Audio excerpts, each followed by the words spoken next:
ഈ ഗുരുവായൂരിൻ്റെ വികസനമാണ് നമ്മുടെ ഏറ്റവും വലിയ പ്രധാനപ്പെട്ട വിഷയം. അപ്പോൾ അതിനെക്കുറിച്ചൊരു മാസ്റ്റർ പ്ലാനൊക്കെ വരുമെന്ന് പറഞ്ഞു. എന്താ MLA ക്ക് അതിനെക്കുറിച്ച് പറയാനുള്ളത്? ഗുരുവായൂർ നഗരസഭയുടേതാണ് സമഗ്രമായ മാസ്റ്റർ പ്ലാൻ. അത് ഗുരുവായൂരിൻ്റെ പട്ടണവുമായി ബന്ധപ്പെട്ട്.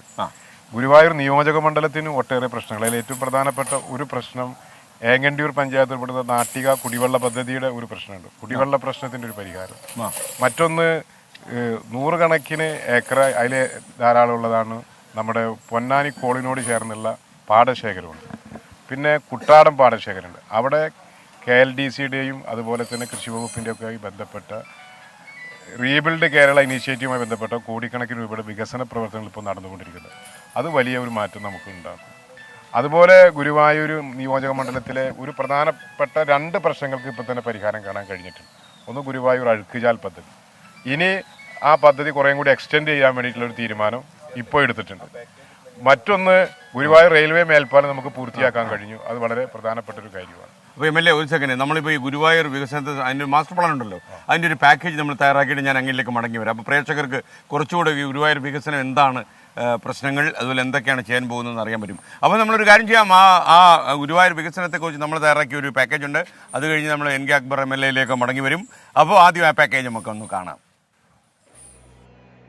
അമൃത് പദ്ധതിയുടെ ഭാഗമായാണ് പുതിയ മാസ്റ്റർ പ്ലാൻ തയ്യാറാക്കിയത്. പദ്ധതിയിൽപ്പെട്ട സംസ്ഥാനത്തെ 9 നഗരങ്ങളിലൊന്നാണ് ഗുരുവായൂർ. 20 വർഷം കൊണ്ട് ഘട്ടം ഘട്ടമായി പദ്ധതി നടപ്പാക്കുകയാണ് ലക്ഷ്യം. 28.72 ചതുരശ്ര കിലോമീറ്റർ വിസ്തൃതിയുള്ള ഗുരുവായൂർ നഗരം ദശലക്ഷക്കണക്കിന് തീർത്ഥാടകരെയാണ് വർഷം തോറും വരവേൽക്കുന്നത്.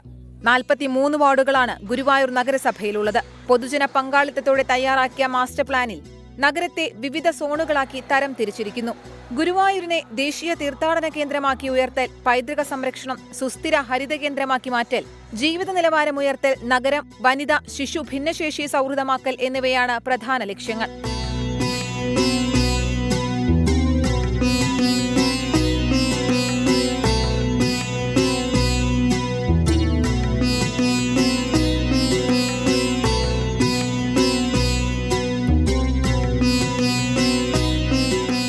പുതിയ റോഡ് ശൃംഖല, ജംഗ്ഷൻ വികസനം, ദുരന്ത നിവാരണ സംവിധാനങ്ങൾ, മാലിന്യ സംസ്കരണം, sports park, Kalakshetra, children's park, agro park എന്നിവ ഉൾപ്പെടുന്നു. സുസ്ഥിര ഭൂപയോഗത്തിനുള്ള ആശയങ്ങളും മാസ്റ്റർ പ്ലാനിലുണ്ട്.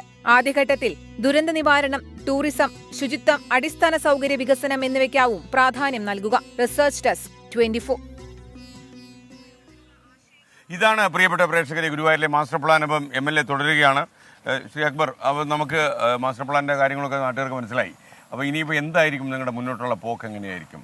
അതിൽ പ്രധാനമായിട്ടും ഗുരുവായൂർ നഗരസഭയും ഗുരുവായൂർ ദേവസ്വവും 2 പ്രധാനപ്പെട്ട സംവിധാനങ്ങൾ ഇത് ഉപയോഗപ്പെടുത്തിക്കൊണ്ട് ഗുരുവായൂരിൻ്റെ പട്ടണവുമായി ബന്ധപ്പെട്ടും ക്ഷേത്ര പ്രദേശങ്ങളുമായി ബന്ധപ്പെട്ടുള്ള ഒരു സമഗ്ര പദ്ധതി അവർ തയ്യാറാക്കിയിട്ടുണ്ട്. അതിന് സർക്കാരിൻ്റെ ഭാഗത്തു നിന്നുള്ള എല്ലാ സഹായത്തോടും കൂടി ആ സംവിധാനങ്ങൾ നടപ്പിലാക്കുക എന്ന ചുമതലയിൽ MLA എന്ന നിലയിലുള്ള എല്ലാ പിന്തുണയും ഉണ്ടാവും. അല്ല, ഒരു അങ്ങ് ആലോചിക്കുമ്പോൾ അങ്ങ് ഈ വികസന പദ്ധതിയായിട്ട് അലയാൻ തുടങ്ങി കുറച്ച് കാലമായല്ലോ. അപ്പോൾ അങ്ങ് ഓർമ്മിക്കുമ്പോൾ ഈ പദ്ധതികളൊക്കെ പ്രത്യേകിച്ച് ഗുരുവായൂരിൽ ഒരുപാട് ആൾക്കാർ, മുനിസിപ്പൽ ചെയർമാൻ പറയായിരുന്നു, ഓരോ വർഷവും ഇങ്ങനെ ആൾക്കാർ കൂടി വരികയാണ്, ഭക്തജനങ്ങൾ. അപ്പോൾ ഈ ഗുരുവായൂർ നേരിടുന്ന ഏറ്റവും വലിയ പ്രതിസന്ധിയാണ് നമ്മൾ വികസനം നടപ്പാക്കാൻ ഇറങ്ങുമ്പോൾ ഈ പ്രശ്നമായി നിൽക്കുന്നത് എന്താണ്? ഗുരുവായൂരിൻ്റെ ഒരു പ്രധാനപ്പെട്ട സംഗതി ഈ മാലിന്യ സംസ്കരണവുമായി ബന്ധപ്പെട്ട മേഖല. അതിൽ കേരളത്തിനും ലോകത്തിനും മാതൃകയായ രീതിയിൽ ഗുരുവായൂർ നഗരസഭ MLA പറഞ്ഞു, മന്ത്രി MP രാജേഷ് പറഞ്ഞു ഗുരുവായൂർ പോലെ ആക്കണം. പഴയ കാലത്ത് അതിനുണ്ടായിരുന്നൊരു പേരും ഇപ്പോൾ അതിനുള്ളൊരു പേരും എന്താണെന്നുള്ള കാര്യം മന്ത്രി MP രാജേഷ് തന്നെ FP പോസ്റ്റിൽ പറഞ്ഞിട്ടുണ്ട്. അപ്പോൾ ആ നിലയിൽ മാലിന്യം ഉറവിടത്തിൽ സംസ്കരിക്കുക എന്നുള്ളത് വളരെ നല്ല രീതിയിൽ നീങ്ങുന്നുണ്ട്. മറ്റൊന്ന് ഗുരുവായൂർ ഒരു പ്രധാന മാലിന്യം മൊത്തം നിങ്ങൾ പൂങ്കാവനമാക്കി മാറ്റിയോ? അതെ, മാലിന്യ കേന്ദ്രം പൂങ്കാവനമാക്കി മാറ്റി. ജൈവ പാർക്ക് എന്ന രീതിയിൽ പഴയ ഗുരുവായൂർ സത്യാഗ്രഹ സമര സേനാനിയുടെ പേര് കൂടി വെച്ചിട്ടാണ് ഞങ്ങൾ അതിൽ സംവിധാനം ചെയ്തത്. ഓക്കെ, അപ്പോൾ MLA എന്തായാലും വികസനമായിട്ട് മുന്നോട്ട് പോകട്ടെ. വളരെ സന്തോഷം. അപ്പോൾ നമുക്ക് നമ്മുടെ തിരുമേനിയോടൊന്ന് പരിചയപ്പെടാം. തിരുമേനിയുടെ പേരെന്താ? വാസുദേവൻ. അപ്പോൾ ഈ ആനക്കൂട്ടിനെ കുറിച്ചൊന്ന് ചോദിക്കാം. ഞാൻ പൂജയായിട്ട് ബന്ധപ്പെട്ട കാര്യങ്ങളല്ല. അപ്പോൾ ഇപ്പം 40 ആനയുണ്ടെന്ന്. 40 ആന. ഇവിടെ ഒരുപാട് ആൾക്കാരൊക്കെ വരുന്നുണ്ടോ? ഒരുപാട് ആൾക്കാർ വരുന്നു. പഴയ കാലിന് പ്രശ്നം ഒന്നുമില്ല. ഓക്കെ, അപ്പം നടക്കാം. അപ്പം എത്ര കാലമായി ഇവിടെ? എവിടെയാ? ഞാൻ ഇവിടെ അടുത്ത് തന്നെ തിരുവെങ്കടം. നമ്മൾ നേരത്തെ കണ്ടിരുന്നു. ഞാൻ ലാസ്റ്റിൽ വന്ന് കണ്ടു. എനിക്ക് നല്ല പരിചയം തോന്നുന്നു. അപ്പോൾ ഇവിടെ പൊതുവേ എങ്ങനെയുള്ള ആൾക്കാർ, ടൂറിസ്റ്റുകളാണോ വരുന്നത്? ടൂറിസ്റ്റുകളാണ് കൂടുതലും വരുന്നത്. അതെ. ഓക്കെ. അപ്പം സമാധാനമാണ്. ഈ ഗുരുവായൂർ എന്ന് പറഞ്ഞാൽ സമാധാനമാണ്. അതെ അതെ തീർച്ചയായിട്ടും. എനിക്കൂടെ വന്നപ്പോ സന്തോഷമാണ്. നമ്മളൊക്കെ ഈ നഗരത്തിന്റെ നടുവിൽ നിന്ന് വരുന്നുണ്ട്.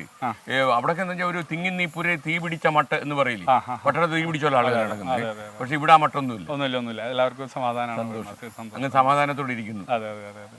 അപ്പൊ MLA അതൊരു സന്തോഷമുള്ള കാര്യമല്ലേ? തീർച്ചയായിട്ടും ജനങ്ങൾ ശാന്തരാണ്. പിന്നെ പൊതുവെ മറ്റുള്ള മണ്ഡലത്തിലുള്ള ക്രമസമാധാന പ്രശ്നങ്ങളൊന്നും ഇവിടെ കാണുന്നില്ല. കേരളത്തിൽ എവിടെയും ക്രമസമാധാന പ്രശ്നമില്ല. ഗുരുവായൂർ വളരെ കുറവാണ്. അത് വളരെ സന്തോഷമുള്ള ഒരു കാര്യമാണ്. അപ്പൊ ഞാൻ ആനകളെയൊക്കെ ഒന്ന് കണ്ടിട്ട് വരട്ടോ. ഓക്കെ, MLA വീണ്ടും കാണാം, നമുക്ക് നിയമസഭയിൽ കാണാം നമുക്ക്. Okay bye.